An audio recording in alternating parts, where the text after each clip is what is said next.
Olá, muito boa tarde. A implementação do IVA zero no cabaz de produtos alimentares essenciais marca o debate destes dias e é um pedido de muitas organizações sociais há muito tempo. Vamos avaliar daqui a pouco o reflexo destas medidas nas populações e nas instituições sociais com o Presidente da Assembleia Geral da CNIS, José Carlos Batalha. Primeiro, destacamos algumas notícias, nomeadamente as que contam a semana do Papa Francisco. Cari fratelli e sorelle, buongiorno.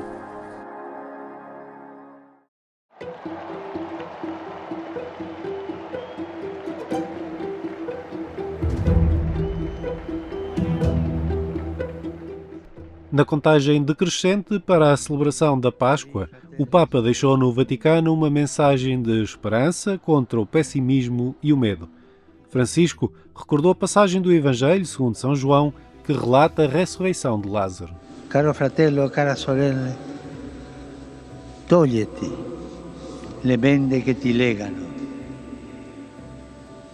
Per favore, non cedere al pessimismo che deprime, non cedere al timore che isola, non cedere allo scoraggiamento per il ricordo di brutte esperienze, non cedere alla paura che paralizza.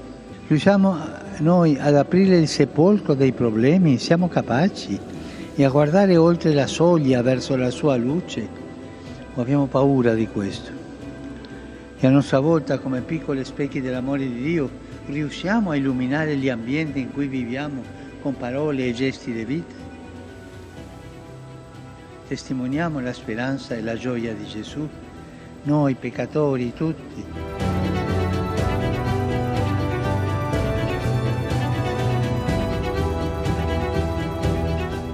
Na cripta da Basílica de São Bartolomeu all'Isola, confiada à comunidade de Santo Egídio, na Itália, um novo memorial apresenta objetos e relíquias pertencentes aos mártires contemporâneos, homens e mulheres que deram a vida por Cristo e pelo Evangelho. –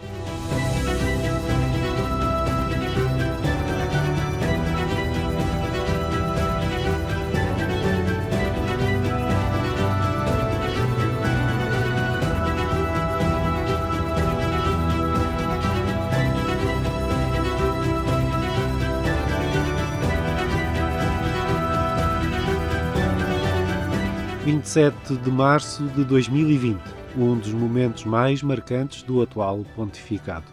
Numa praça de São Pedro vazia por causa da pandemia, Francisco reza e deixa uma mensagem de esperança a todo o mundo.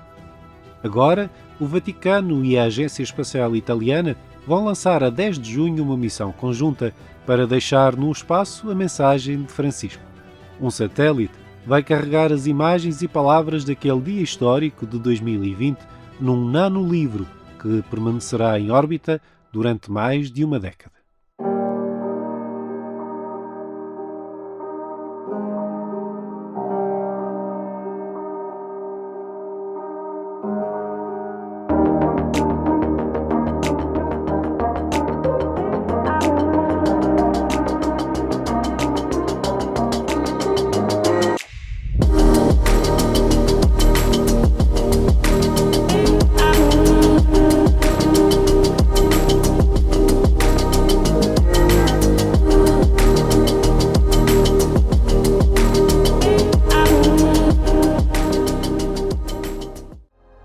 E non dimenticatevi di pregare per me.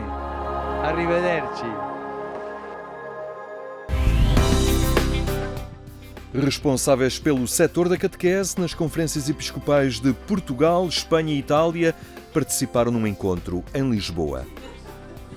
Responsáveis pelas áreas da catequese nas conferências episcopais de Portugal, Espanha e Itália reuniram em Lisboa. O encontro foi de partilha de projetos e desafios num trabalho que querem desenvolver em conjunto. Nós todos provenimos de países de cristianidade. Não? Nos levantamos pela manhã e pensamos ainda que todas as pessoas que nós encontramos são cristãos e cristãos católicos. Essa realidade já mudou há muito tempo e nós começamos a receber pedidos de homens e mulheres, mas também de adolescentes que desejam tornar-se cristãos, desejam receber o batismo. Estamos num processo de secularização que atinge todos os ambientes e também o nosso, podemos dizer, sul da Europa.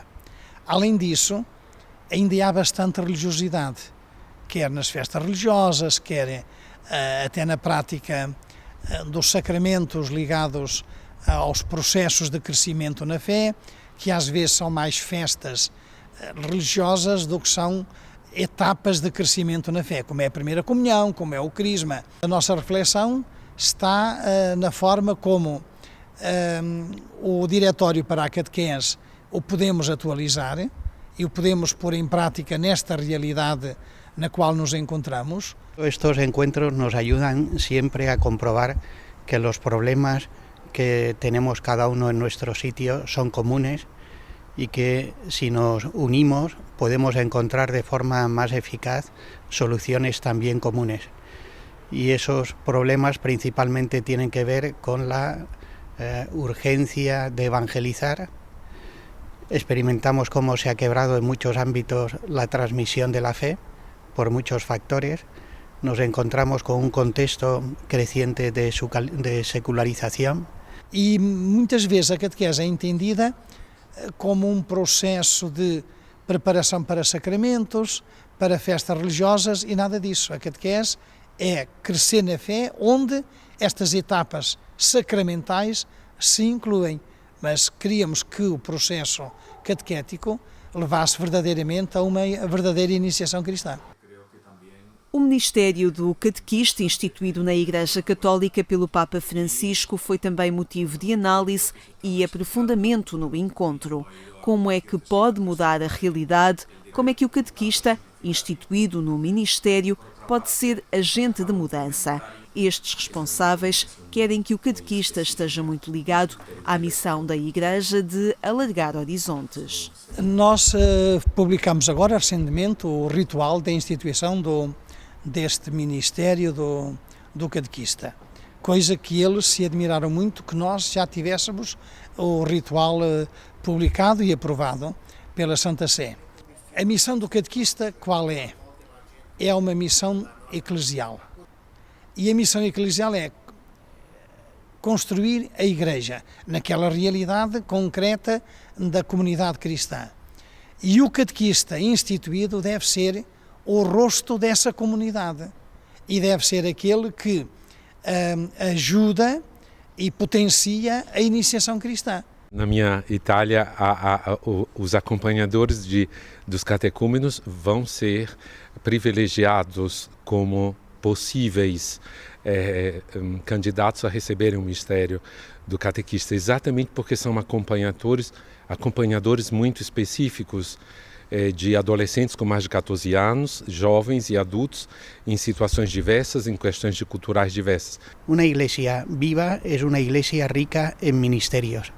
La institución de nuevos ministerios laicales no es una manera de que los sacerdotes cedan competencias, sino un reconocimiento del don que a todo bautizado se nos concede por el hecho de recibir el bautismo. Se trata de desplegar estos dones y ponerlos al servicio del cuerpo del bien común de la Iglesia. Por eso la institución del ministerio de catequista, como el de lector y el de acólito, enriquece a toda la Iglesia y hace descubrir la importancia de estas tareas realizadas de manera estable.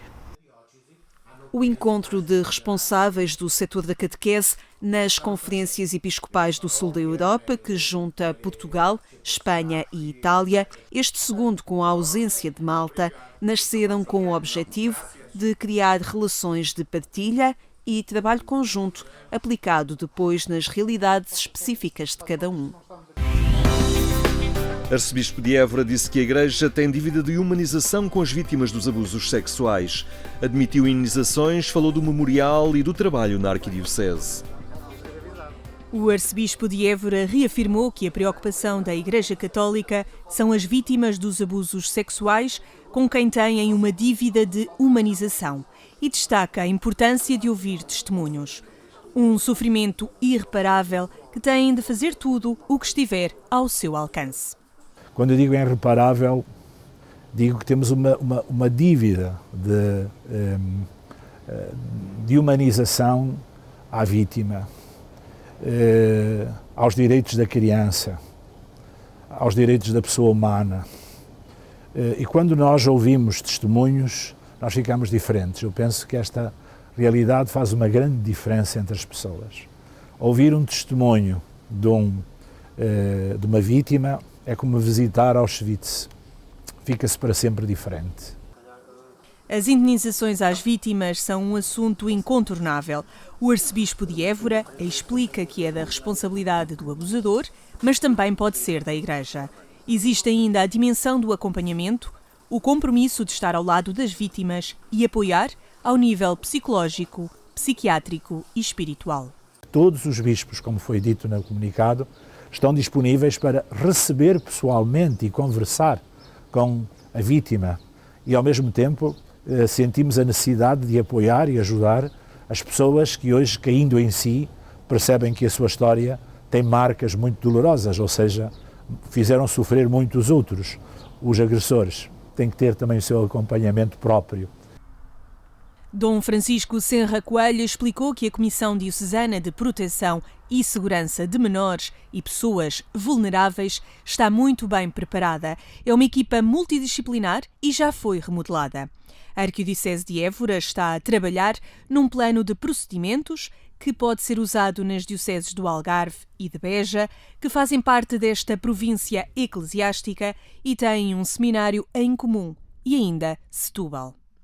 Trabalhamos duramente, com muitas horas de reflexão, com peritos que fomos buscar fora de Évora, dentro do ambiente eclesial, pessoas muito preparadas e com experiência, para constituirmos um compromisso com a Diocese de termos procedimentos de acolhimento, procedimentos de formação, procedimentos de acompanhamento, procedimentos de prevenção, para que de facto a Diocese tenha uma expressão autêntica assumida ao nível da sua Comissão Diocesana de qualidade e de confiança. Conversámos os bispos do Sul e pusemos a possibilidade deste documento ser compartilhado entre o Algarve e Beja e também foi conversado com o Sr. Administrador Diocesano de Setúbal, ou seja, a sul do Tejo. Salientando sempre o cuidado com as vítimas dos abusos, o responsável comentou também o memorial, uma proposta da Comissão Independente que foi acolhida pela Conferência Episcopal Portuguesa. A Conferência Episcopal Portuguesa anunciou uma jornada nacional de oração pelas vítimas de abusos sexuais, de poder e de consciência na Igreja. Vai ser no dia 20 de abril, no encerramento da Assembleia Plenária dos Bispos.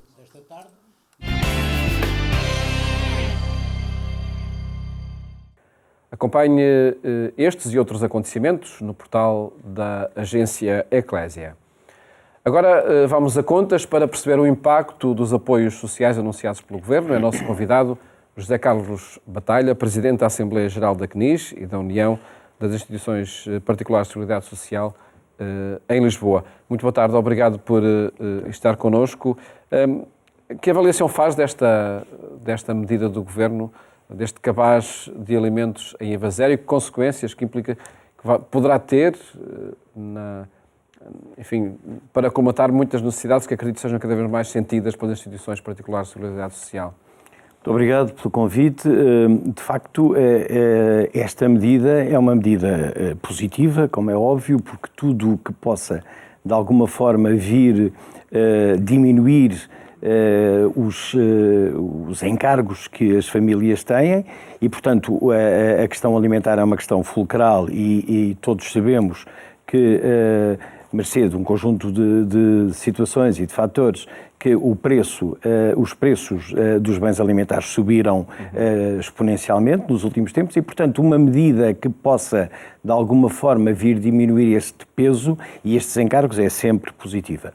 Contudo, pensamos que não chega. De facto, é efetivamente uma questão temporária, é uma questão, enfim, eu diria que paliativa, mas parece-nos que para as instituições particulares de solidariedade social que se têm vindo a confrontar com um aumento de pedidos, de apoios alimentares e não só, é uma situação que pode, de alguma forma, diria que acalmar, mas do ponto de vista estrutural não chega, não é?